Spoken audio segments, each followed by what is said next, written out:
The Victorian Government followed the Major Sporting Events Act of 2009 when it comes to crowd management. In this act are a number of detailed offences which sporting crowd members may commit. Attached to them is a specific penalty unit.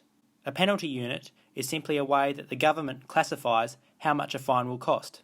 For this current financial year, a penalty unit is worth $161.19, and you multiply that by the number of penalty units a certain offence has to know how much the crowd member owes the government if they commit that offence. That is until the end of the financial year, where there is a new amount for a penalty unit as of the 1st of July. So what are the current fees for sporting event offences? If a crowd member enters the sporting field without the authorisation from a venue manager or event organiser, it is worth 10 penalty units. This calculates to a $1,611.90 fine.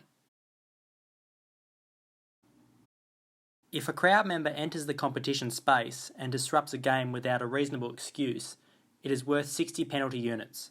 That calculates to a $9,671.40 fine.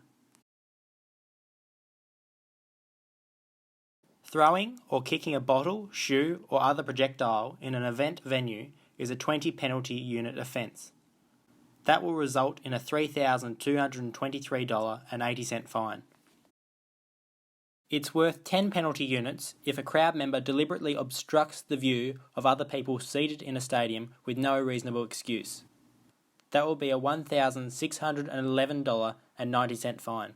Crowd members who climb on a fence, barrier or barricade without authorisation from a venue manager or event organiser will also face the same fine of $1,611.90. If a crowd member has been told to leave an event venue by security or police and refuse to move, then it is an offence worth 20 penalty units.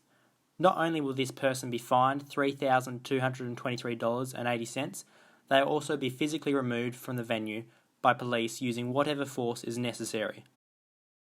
If a crowd member is caught possessing a prohibited item inside a sports stadium, it is a 20 penalty unit offence, which also costs $3,223.80. These items are knives, guns, laser pointers, or other dangerous goods that can be used to hurt other people in the stadium. All of these offence regulations have been put in place to try and make sporting venues as safe as possible. The Victorian Government hopes that the cost of these fines are enough to deter people from acting out in a crowd environment.